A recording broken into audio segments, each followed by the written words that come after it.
Oke, hari ini kita akan lanjut pembelajaran JavaScript kita. Yang akan kita pelajari sekarang adalah tentang bagaimana hasil eksekusi sebuah perintah JavaScript bisa ditampilkan di browser. Karena kemarin seperti yang saya katakan bahwa JavaScript itu script yang melekat pada browser. Jadi hasilnya ditampilkan di browser, dieksekusi di browser. Nah, seperti saya katakan kemarin bahwa kita bisa menuliskan perintahnya menggunakan text editor. Text editornya bisa macam-macam, bisa Notepad, bisa yang lain. Tapi karena ini kelasnya adalah kelas RPL, calon programmer, maka saya sarankan menggunakan text editor yang khusus buat programmer. Banyak sih, bisa Edit Plus, bisa Visual Studio Code, bisa juga Sublime Text. Nah, saya akan menggunakan Sublime Text yang ini. Bisa di-download di websitenya atau di website sekolah. Sublime Text ini dia free tanpa batas, tapi aslinya berbayar. Ekstrak saja, ekstrak to Sublime Text, caranya cuma begitu. Dia tidak perlu diinstal, itu enaknya. Jadi Sublime Text, sebentar ya.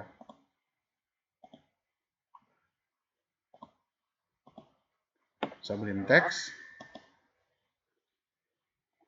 cuma diekstrak, run as administrator. Nah, inilah Sublime Text-nya. Kita perbesar hurufnya biar Anda bisa lihat fontnya ini di larger, kontrol apa ini CTRL plus kurang ini. Nah, karena sebenarnya JavaScript itu bisa dituliskan di luar file HTML dan dipanggil lewat HTML, nanti akan kita pelajari caranya, atau dituliskan langsung di HTML-nya, file HTML-nya. Nah, orang akan coba untuk tuliskan langsung di HTML-nya. Pertama buat dulu HTML-nya. Seperti biasa, Anda sudah tahu ini HTML. HTML dibagi menjadi dua bagian. Yang pertama bagian kepala, dan yang kedua bagian badan. Nah, biar Sublime Text-nya berfungsi maksimal, artinya ketahuan salah dengan tidaknya, file ini kita simpan dulu.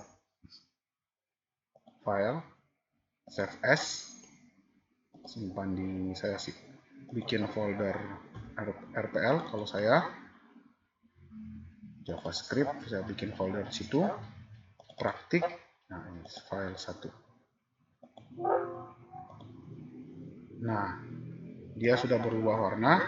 Di sini banyak fungsi Sublime Text yang bisa kita gunakan. Di head itu ada namanya title, judul. Nah, seperti itu sudah ada sugestinya, jadi enak. Karena memang ini khusus untuk programmer. Misalnya kita kasih judul JavaScript 1. Nah, JavaScript bisa kita tuliskan di head. Caranya sama, mulai dengan tag script dan akhiri dengan tag script. Jadi ada type-nya JavaScript. Cara menampilkan hasil eksekusi kita pada halaman web bisa dengan menggunakan alert. Sini kita kasih alert. Baru yang dialertkan apa? Misalnya ini JavaScript 1. Alert. Coba kita simpan. File, save. Kita lihat. Kita eksekusi filenya. Di sini.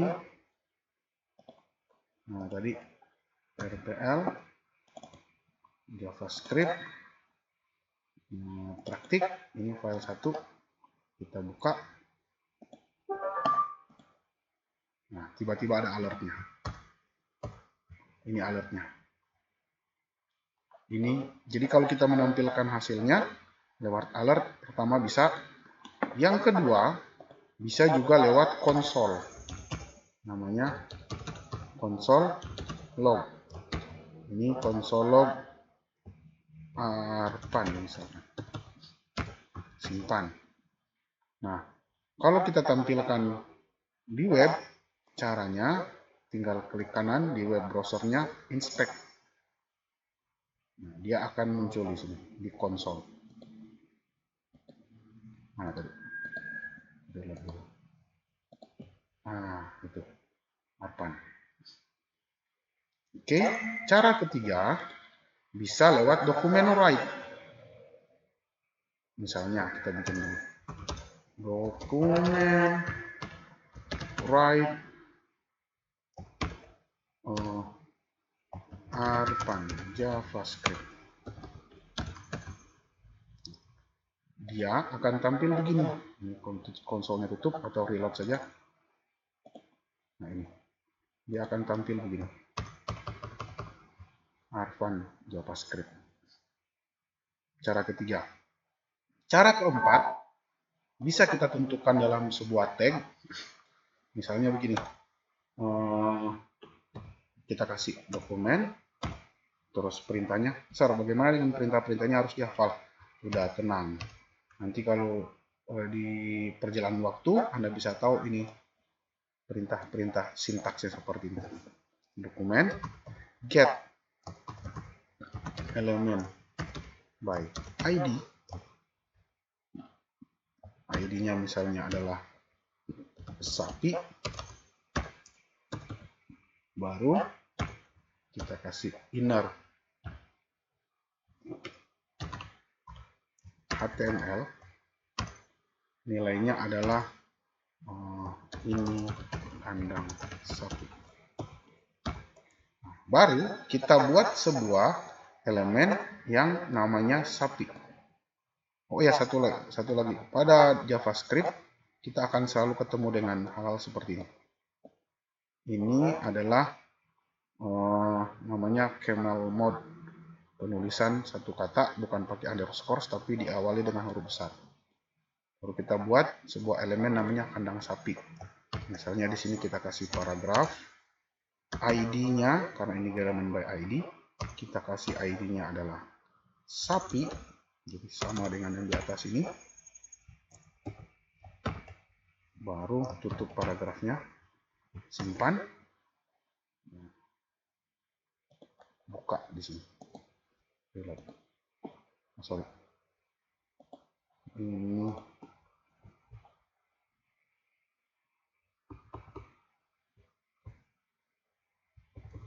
Oh ya, harusnya dia ini berada di, ini dia.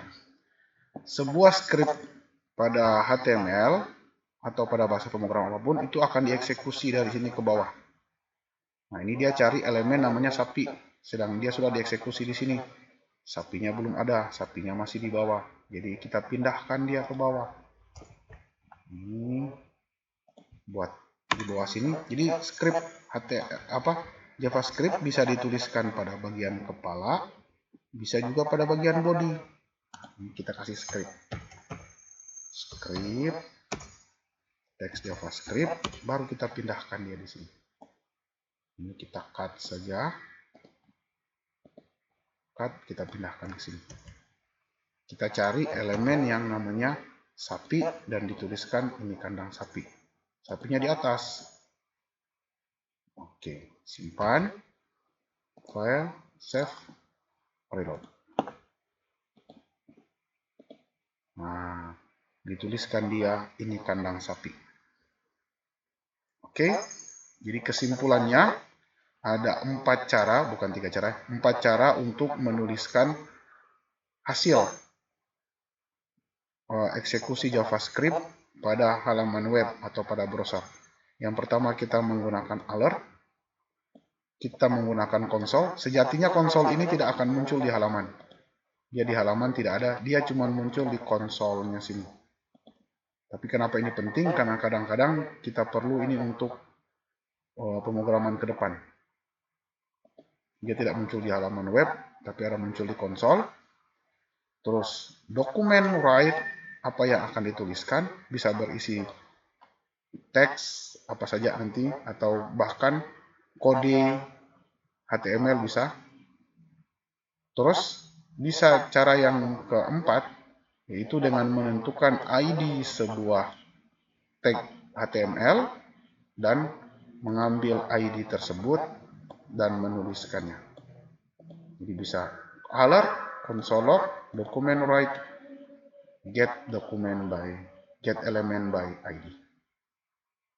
Oke.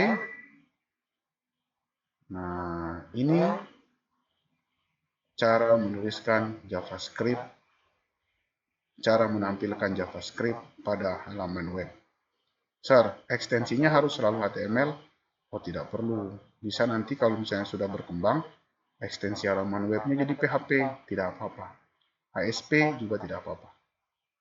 Tetap JavaScript jalan. Oke. Silahkan dilihat lagi dan silahkan dipraktikkan. Seperti biasa, absen lewat komen.